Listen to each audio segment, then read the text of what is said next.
Hey, Em. How's it going, girl? It's your dad. Well, I think I'm your dad. Well, yeah. So it's again um, bugging you just a little bit more. You know how dads do, they do it. I do it so well. There ought to be a profession called daddyhood. Um, so what's been going on with me? Dang, so many amazing things. I know. It's just so I guess I thought I oh oh, it looks like I've got an unstable connection, an unstable internet connection.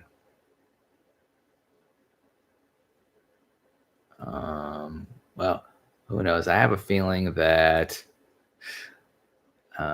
YouTube is doing what it can do, and it's doing it well.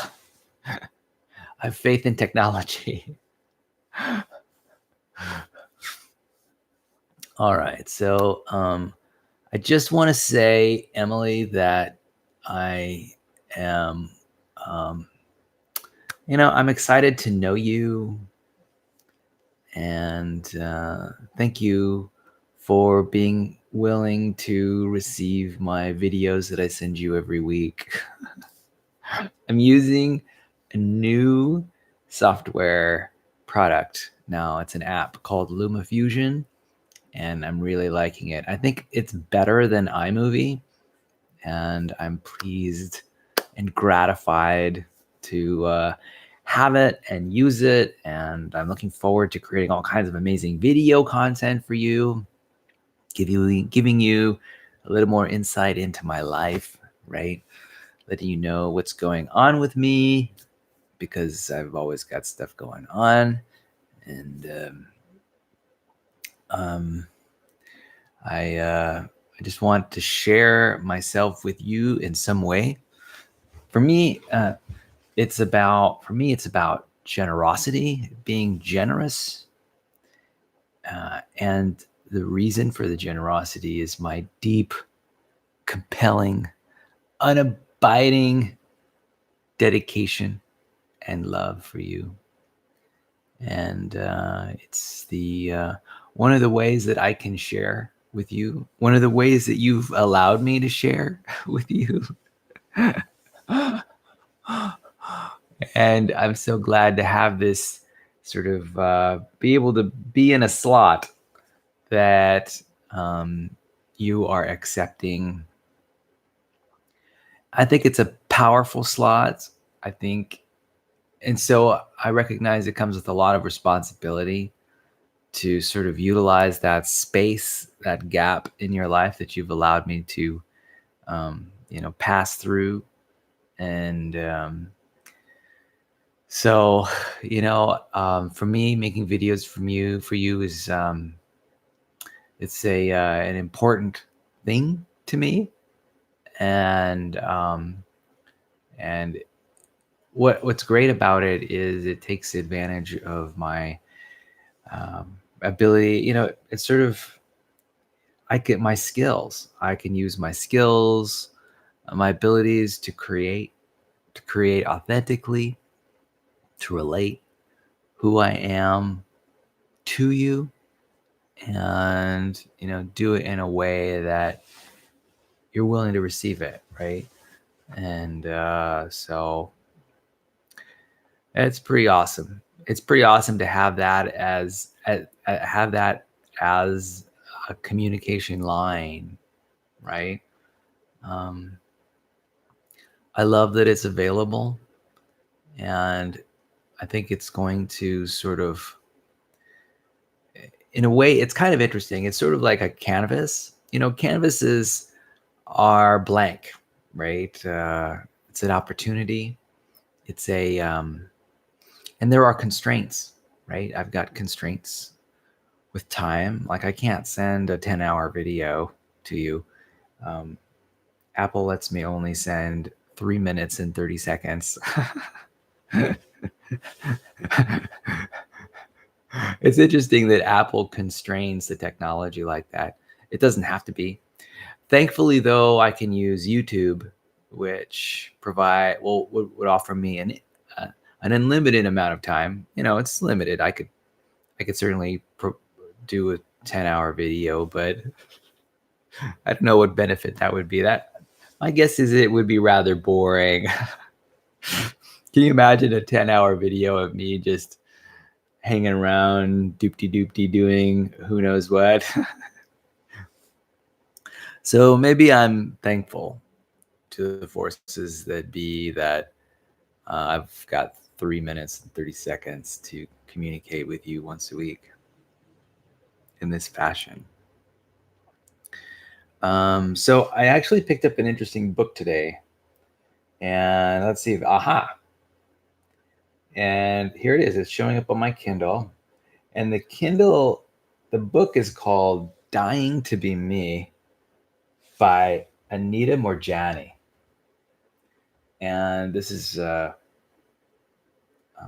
just the front matter. It says, in this truly inspirational memoir, Anita Morjani relates how after fighting cancer for almost 4 years, her body began shutting down. Overwhelmed by the malignant cells spreading throughout her system as her organs failed, she entered into an extraordinary near-death experience where she realized her inherent worth and the actual cause of her disease. Upon regaining consciousness, Anita found that her condition had improved so rapidly that she was released from the hospital within weeks without a trace of the cancer in her body. Whoa! Within this enhanced ebook, Anita recounts in words and on video stories of her childhood in Hong Kong, her challenge to establish her career and find true love, as well as how she eventually ended up in that hospital bed where she defied all medical knowledge.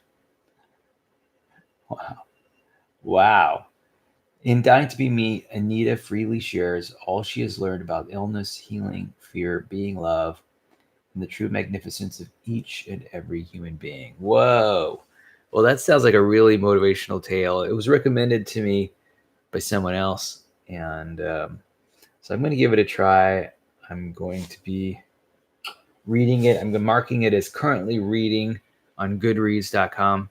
So, if you don't have an account at goodreads.com, I would really encourage you to get an account so that I'd love to track the things that you're reading. Um, on a scale from 1 to 10, my interest level in what books you're reading and what stories you're reading is a 10.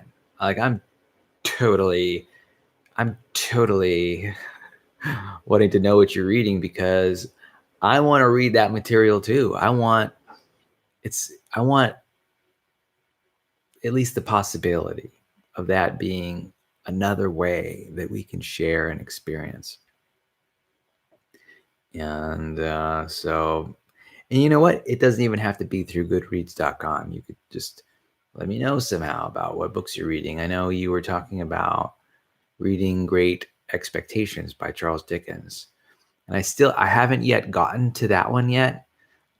I hope to get to it soon. Maybe this weekend I'll watch it. The thing is, I'm so busy now. There's so much stuff going on in my life that we'll see. I need to prioritize a little bit. Did I mention? Oh yeah, I'm going to be setting up an appointment to go to Hazard Cyclosports and buying a bicycle and getting fitted for a bicycle. I really want to do that. Maybe this weekend I could do that. I don't know. Oh boy. So wow, look at this. So I'll tell you what I'm liking about this book already. I haven't even read it, and I like it. But I like the fact that it's inspirational. I like that. I like how this woman is talking about being love and what that means to her. I'm actually quite interested to figure out what being love means to her. And I really hope that this person, Anita, explains what that means in great detail. I'm also appreciating how Anita is describing the true magnificence of each and every human being. And let me tell you, that is a sentiment that I share myself. I personally, I am a fan of other people. I'm a, I mean, that's, I would, I think that even may be an understatement. I love other people. They are fantastic.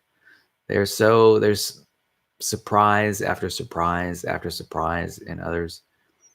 And they are a constant source of entertainment for me as I contemplate their behaviors and um, those aspects of them that make them unique. I'm continuously analyzing other people and trying to understand their strengths, their signature strengths. And, I am sort of contemplating their supposed weaknesses. It's kind of funny. Weaknesses, or, really, it's the difference between a weakness and a strength is really just an emphasis. There's also an implied value system that's overlaid on top of, say, a personality. And it's kind of funny. There's like Western culture values that are espoused. And, I think it's quite unfortunate because I think there are, you know, maybe thousands of different aspects of a personality.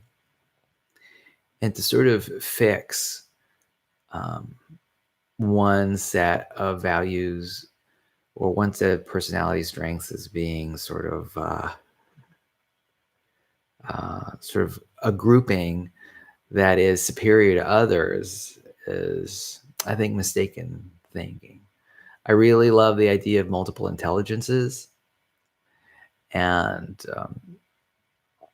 you know, and what I think that even an aspect of a person's personality, it may not be that strong. I think it's certainly notable, and so I'd be interested to know. What one thing that is interesting about other people is that, where do they get these strengths? How do they arise? Are they the result of certain brain structures? Are they the result of that may be genetically determined? Or are they a result of social conditioning? Perhaps they're a combination of both, right? I can imagine cultural norms developing a certain genetically defined trait. And, I can imagine really strong. I can imagine if a person is already genetically strong in a certain area, and then there are social forces that reinforce those personality strengths. Wow. Wow. That's when outrageous talent shows up. Oh yeah. So, it's kind of interesting. I've met a new person lately, and this person is getting me really excited about things that I didn't think that I would really ever be excited about, or at least excited about again. And number one, it's making music. And I really enjoy listening to music and being around music all the time. I love dancing and moving my body to it and just enjoying the rhythms and and also enjoying the effects that music has in my life. For example, some music helps me to concentrate. There's music that I can read by. There's music that I can sleep by. There's music that I like to be active with. Um, so what's kind of interesting is that music has a way of sort of affecting our behavior, affecting our emotions. And in a way, it's sort of music is kind of like this container. I mean, for every song, that song contains a set of feelings. And it contains a set of feelings in sequence, right? as the song starts and as it moves through the middle to the end, I can imagine that from an emotional standpoint, on an emotional graph, the music is moving through different mood states. And, as you follow along, you're sort of, tracking those mood states. And a song that you really love, maybe one that brings you joy, that's something that you can play over and over again. It's like having control over your emotions. You know, it provides, yeah, it's repeatable. And wow, I'm actually a big fan of reminiscing about the past. And a memory is very much the same as a sound recording, except not only is there audio material, there's visual material. There's visual and audio material. Oh yeah, it's like a music video, basically. Now that I think about it, a memory is just like a music video.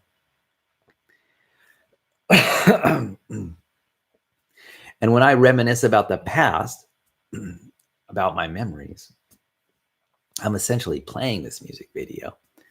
And I like to do the same on MTV too. On when I'm on iTunes and when I'm listening to music or watching videos on YouTube. That's kind of reminiscing, right? It's sort of like a dwelling in this space, right? That's defined. It's like a defined space. And, oh, this is amazing. But what I could do is I can create that defined space with songs that I might play on an instrument or write myself to bring back, to recall, the past. Wow. I can really see the power in that. That's a really amazing power. And I can see, the satisfaction that might bring one. And I can also see the satisfaction it would bring me. Oh, wow. And I'm also seeing now how my unique creative expression, the flavor of my own experience could be enhanced by creating music and replaying that music again. Again and again and again. It would be just like replaying an experience again and again and again. And certainly, if I recorded peak experiences, then I would be able to recollect these experiences again and again and again. And in a way, it's just like photography. Wow. It's also like videography. Okay. So I'm making all these connections now. Like I love photography, right? I just spoke for a good 10-15 minutes about video making and how much I'm enjoying making videos and sending them to you. In a way, recording music by playing an instrument is the exact same thing. Wow. It's a way, I can imagine my neurons in the brain sort of, I can imagine my attention treading over the path of neurons again and again and again as I compose a song by playing an instrument. And in the same way as I can do something similar by looking at photographs that I've taken to capture the moment, right? Or watching videos that I take to capture those moments. It's like capture. And what I'm capturing is sort of the moment, the authentic moment, right? And I'm just enjoying it. I'm sort of savoring it as it happens again and again and again. Oh yeah. I can see the potential for enhanced enjoyment, enhanced benefit, when it comes to savoring these moments. You know, that's something that human beings love to do. They love to create new moments and they love to savor them after they've created them. And really, it isn't about control. It's really about savoring and enjoying. It's really about joy. It's about appreciation. Oh my gosh, it's about loving. That's what it is. It's about loving the life that you lead.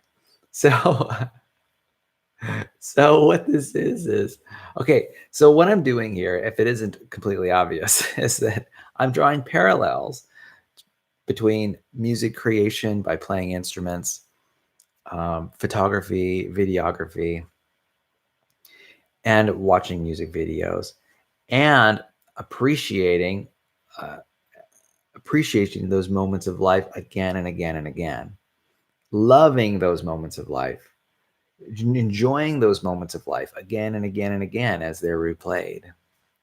And that is really a way of enhancing your own life in every moment. Yeah. And it's also a way of learning from life, because every time you move through a sort of sequence of thoughts, actions, movements, behaviors, you're recontemplating it, and you can gain new insights. You can, through learning and abstraction, sort of build up a story, a narrative, creating meaning about that event that's been recorded, been retained, and gain amazing insight, amazing learnings into your world, into the human psyche, into the understanding of others, into the understanding of the world and the universe. Yeah. Wow, that's really deep. That's really deep. I am appreciating that depth. And, with that enjoyment, with that depth comes greater enjoyment. Yeah. So I'm starting to get it. You see? You see, I'm making connections. I'm making integrations. This is what's happening here is like a synergy, right? A lot of elements are coming together. They're making sense. And they're also building motivation. I'm actually feeling compelled right now to get up and learn about composing music. And wow, that's amazing. And you know what? Interestingly enough, I've got an iPad Pro, a tablet computer, and there are apps on this computer that allow me to produce music. I can produce music digitally. I can compose it, and oh my gosh, there's got to be a software product out here that will allow me to compose music on my tablet computer, and perhaps it will allow me to create like tablature. Is that what it's called? Um, and tablature specific to the instruments that I own. I actually do own a small ukulele or ukulele, and so I could do this. And I could do it also with drumming, like percussion. I could use different parts of my body as percussion.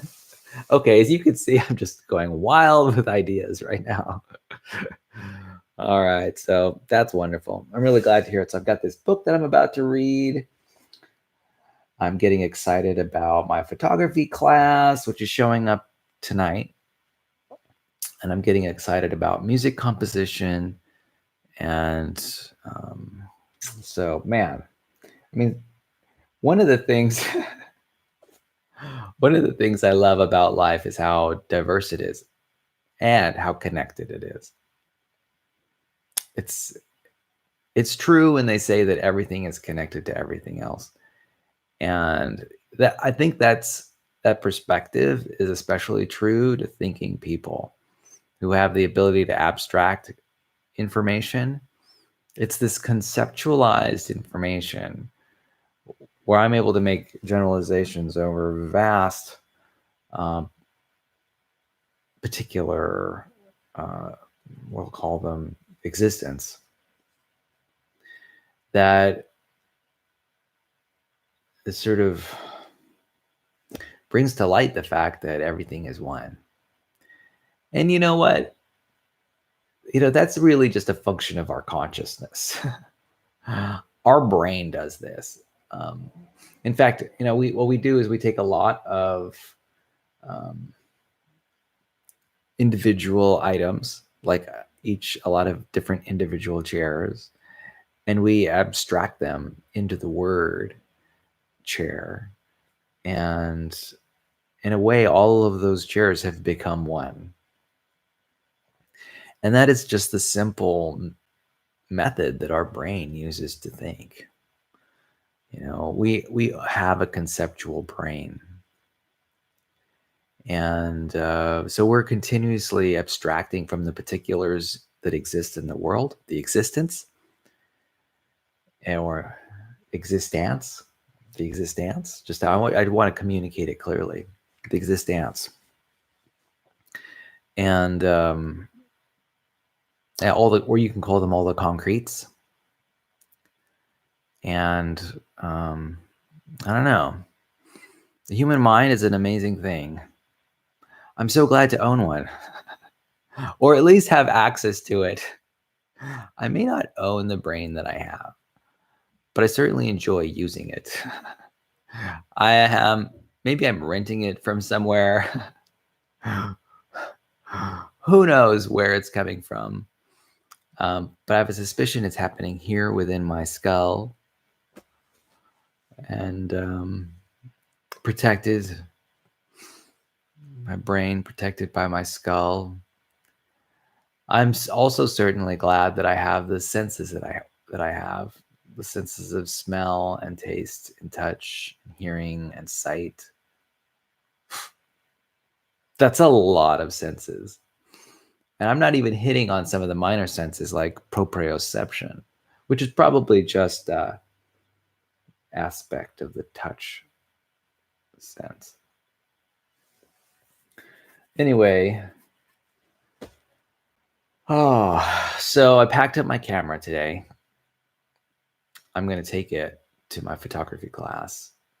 And I'm also taking my textbook and some spare batteries. I don't really quite know if I need to take my camera today, but I am. And I'm really looking forward to this class. I packed my dinner in a sack dinner, or in a lunchbox. It's kind of funny. We don't ever call it a dinner box. Maybe I should say I boxed my dinner. I boxed my dinner. I boxed my lunch. So, what's the longest number of days that I've boxed my meals consecutively? I would guess after about 3 days. I mean, I've done more days than 3, but 3 days is actually quite much. It's for me, eating out of a lunchbox or a dinner box or eating a bunched meal is a boxed meal is not ideal. It's convenient, it works. But there are some ways in which boxing meals or boxing food doesn't work. Like I've had like peanut butter or like honey sandwiches, and I've when you sort of lay honey in over on a piece of bread, that honey just doesn't sort of stay in an sort of an that well the honey sort of presses into the bread. In fact, becomes one with the bread. I don't know if you've ever noticed this, but the moisture in the honey and the bread just start mixing, right? And then you sort of, after 24 hours or 48 hours, this honey sandwich becomes just a big old thing of mush. Anyway, it's just funny. Let's see what else is going on in my life right now. All right. Well, I don't know. I don't know. I'm getting to a point where I don't quite know what to talk about now. Maybe I can just spend some time here being with you one on one, gazing into your eyes moment by moment. Now, for me, I'm not gazing into both of your eyes as much as I'm gazing into the cycloptic camera that is in front of me. Oh, I think I wanted to talk about books in general, and I wanted to talk about mythology. I know this is all of these ideas are coming from a person that I've met recently, and I've spoken about this in the past. This is an issue that relates to reading books. It has to do with novels and stories, the arc of the story. I have spoken in the past about traditional ways to write stories and how I wish I could find more diversity in how stories are thrown together. Um, and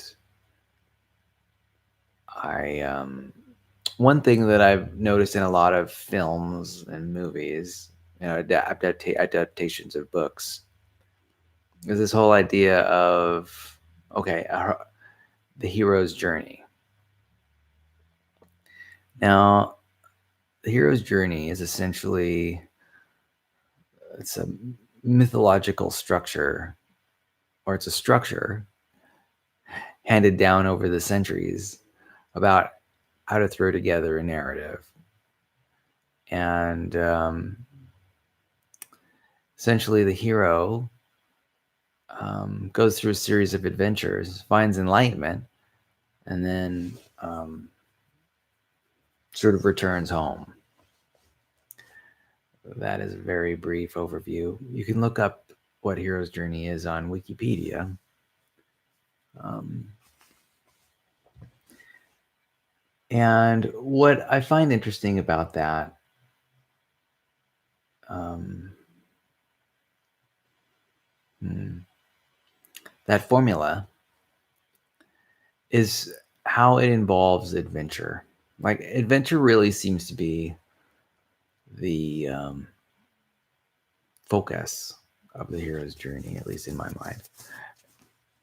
Maybe it's not. Maybe it's the lessons learned from the adventure, the transforming power of those lessons. But one thing that's very true about books and movies is that, at least I realized this when I was reading Harry Potter, the J.K. Rowling books series. What I was realizing was that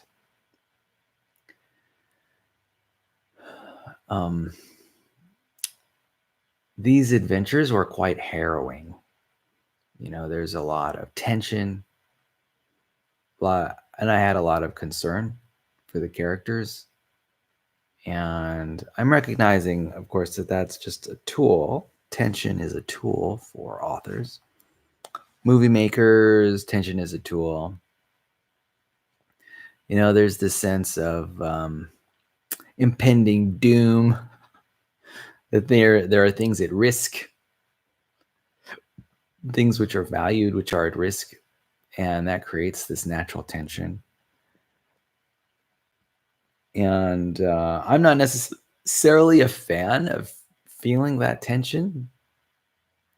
And that's actually one of the reasons that I sort of steer away from fiction books. It's because there is so much tension in them.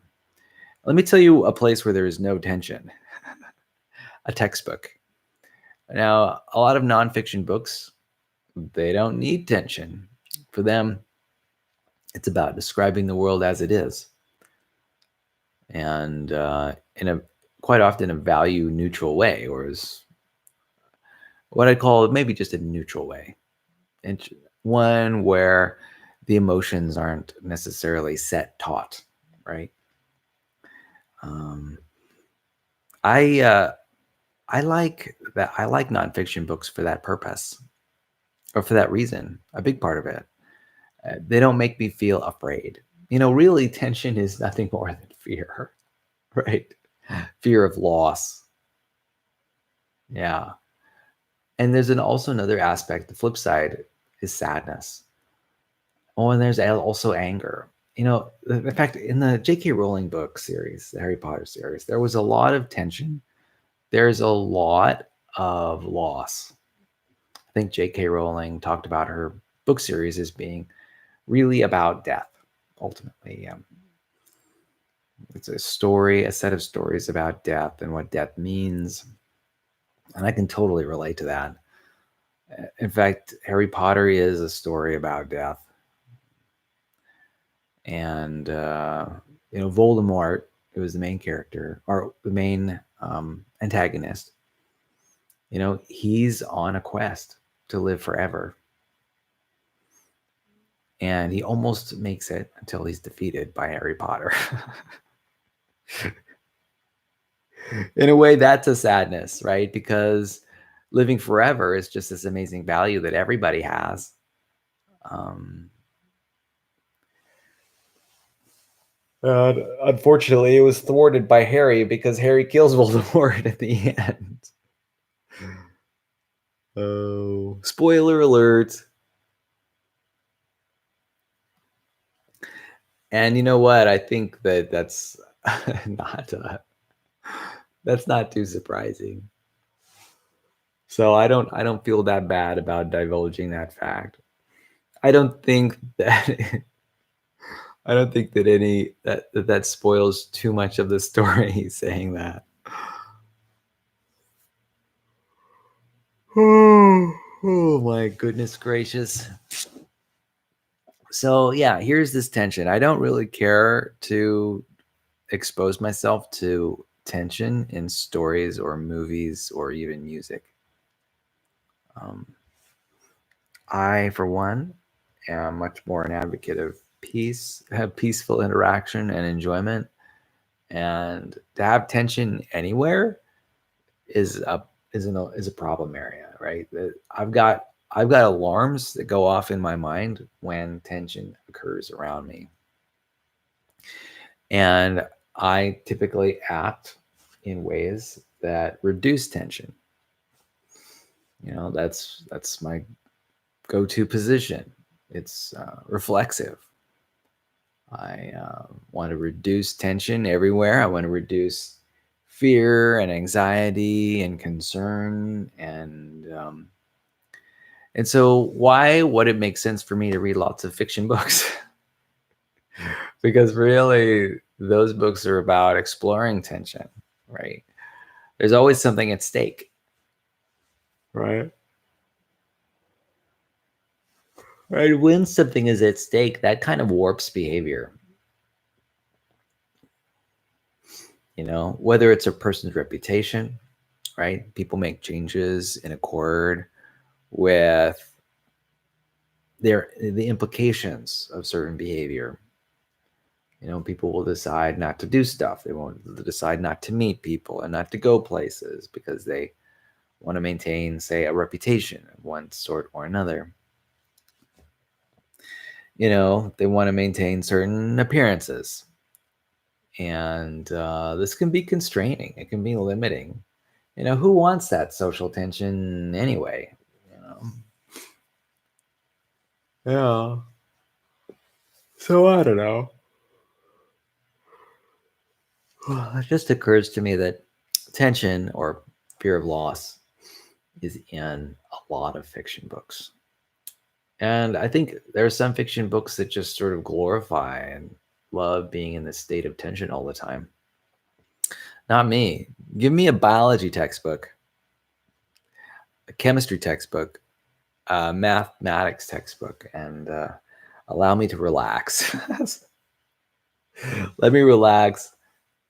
Now, what's kind of interesting is that in the school setting, textbooks are used for for testing purposes, right? They are the start of the testing cycle where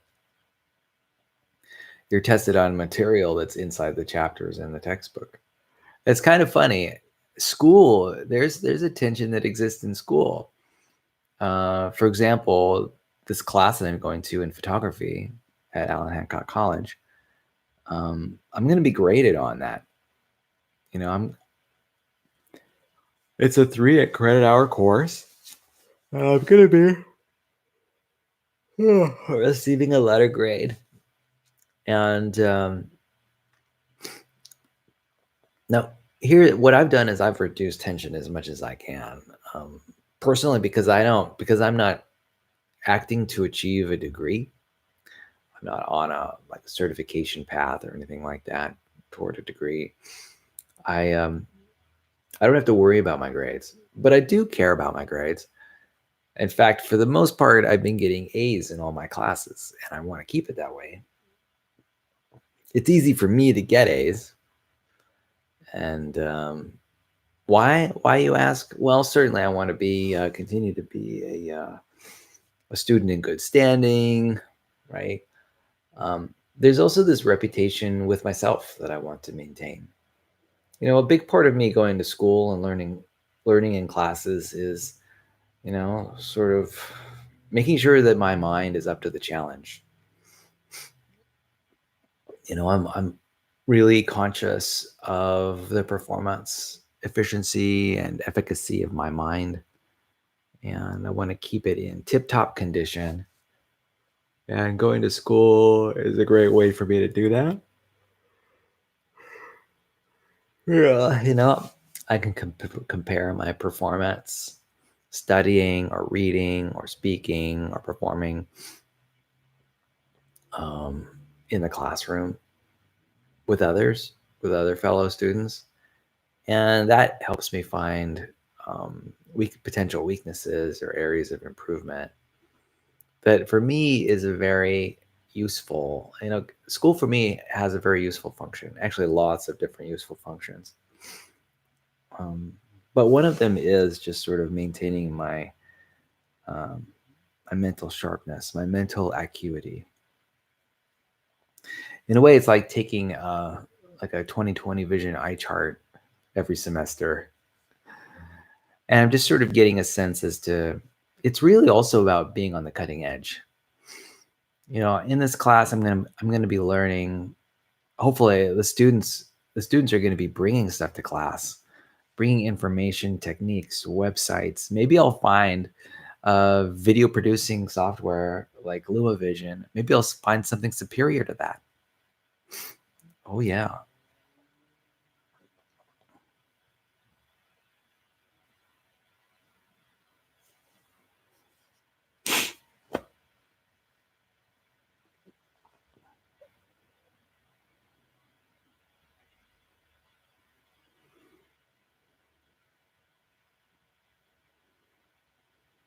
So I like that idea. I want to be on the cultural cutting edge.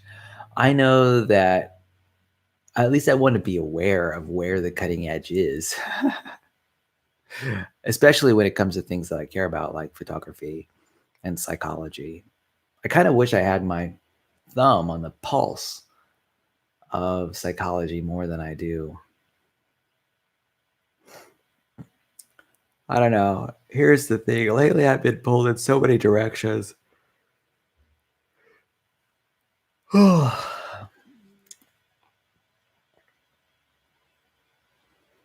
don't know. Yeah. It's kind of interesting.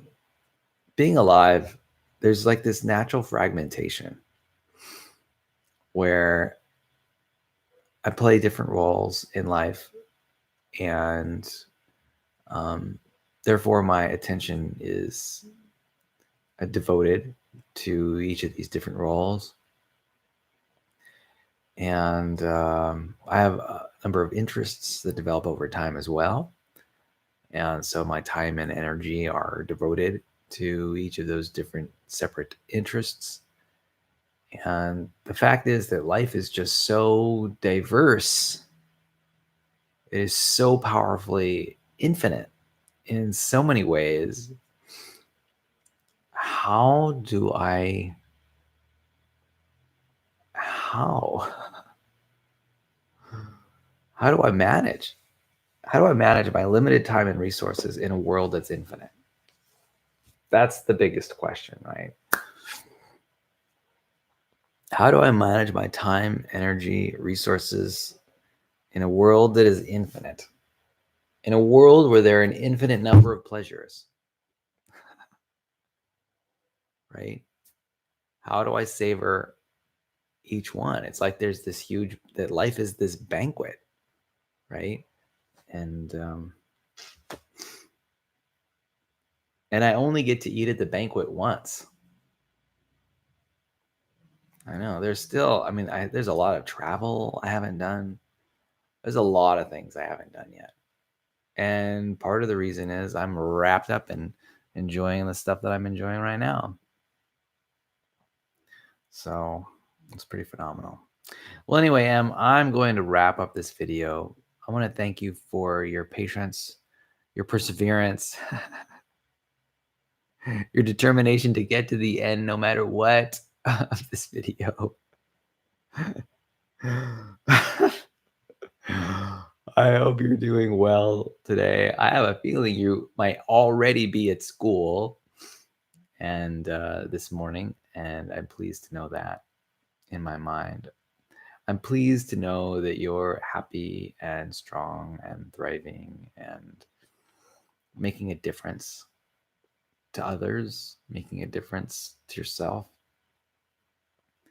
And I'm so happy to be along with you on this journey. Have a wonderful day today. I love you. I'll talk to you tomorrow.